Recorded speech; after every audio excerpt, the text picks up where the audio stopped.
Something that I'm finding really fascinating right now is how many people are sharing with me their experience of trying to talk about what is happening politically in our country with people in their lives and being told that the person that they're speaking to is on a news fast, can't engage, is trying to stay out of it, whatever it is. And the frustration that is happening on the part of the people reporting this to me, that it feels like the sky is falling and everyone's just putting up umbrellas to a lot of people. And I wanted to share about the concept of cognitive dissonance because it is kind of mind-blowing. The way that many people are holding on to whatever it is that is helping them to survive right now without a recognition of the potential consequences of doing that. In 1954, there was a social experiment done by a psychologist by the name of Leon Festinger. And he and a couple of his associates infiltrated a doomsday cult to find out what would happen when the leader's prophecy failed to be fulfilled. So the leader of this doomsday cult had promised her followers that the world would end on December 21st, 1954, but that they would all be picked up by a flying saucer and transported to safety at midnight on December 20th. Many of her followers quit their jobs, gave away their houses, dispersed their savings in anticipation of the end, because who needs money in outer space? And others waited in fear or resignation in their homes.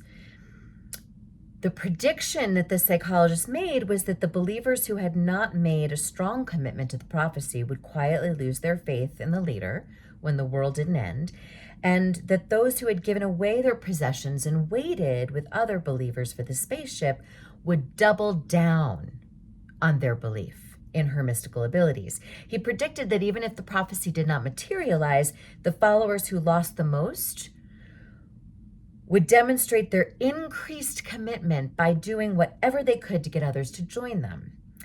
At the time, this hypothesis blew the doors off every existing theory about motivation and human behavior.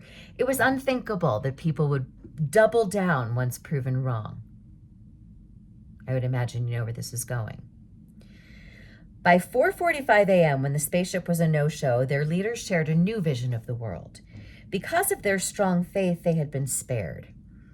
As hypothesized by Festinger, the most invested members responded by calling the media with great news and became even more invested evangelists for this group. So basically, what this means is that human beings will engage in all kinds of mental gymnastics in order to justify their own behavior.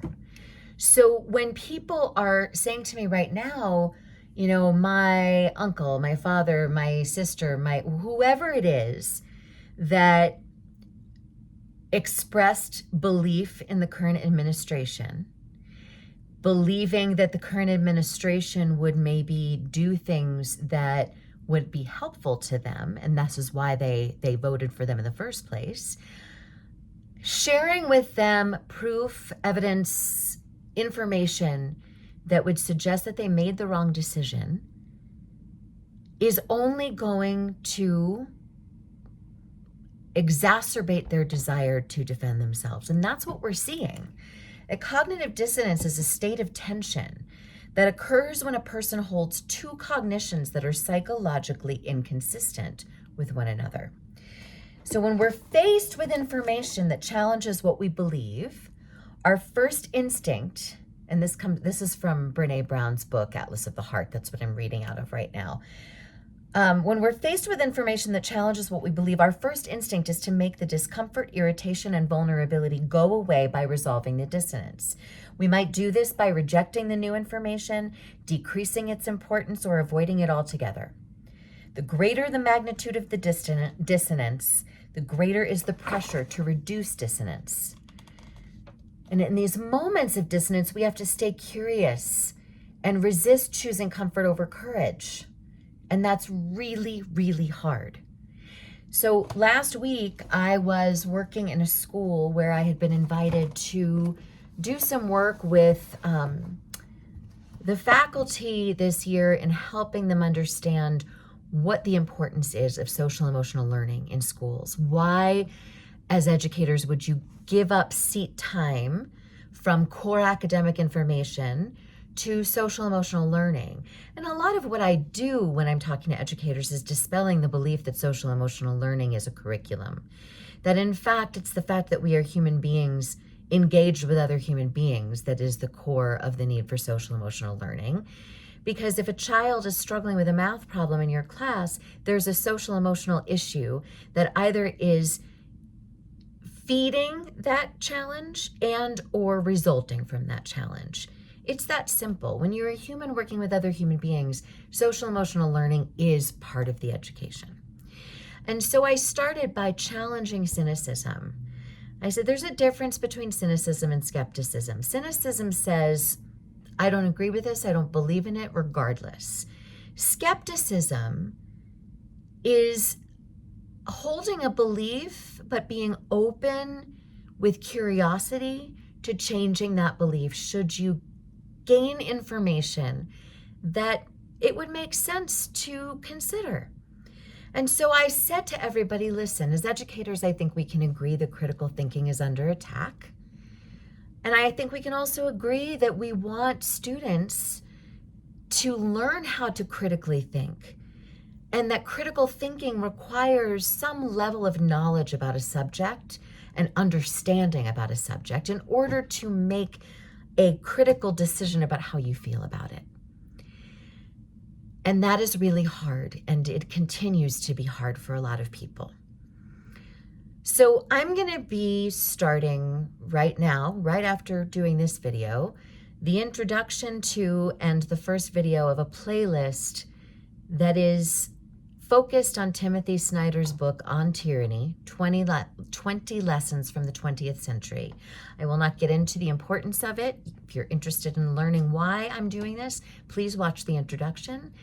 Otherwise, I hope that this video has helped you to understand cognitive dissonance and why some of the people in your life may be so closed to new information.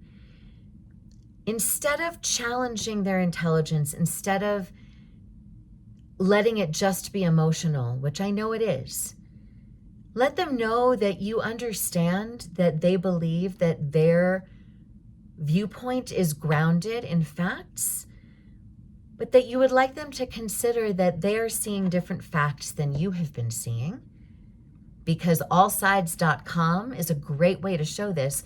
All the headlines of every day of the news cycle are presented to us through a filter that is distorted depending on the lens. And so allsides.com will show you a headline from a left source, a central source, and a right source, or a moderate source and a right source. And that if we really want to be critical thinkers, we need to be willing to hear it all. And maybe they will be more open to hearing you. I don't know, but maybe. Let's hope.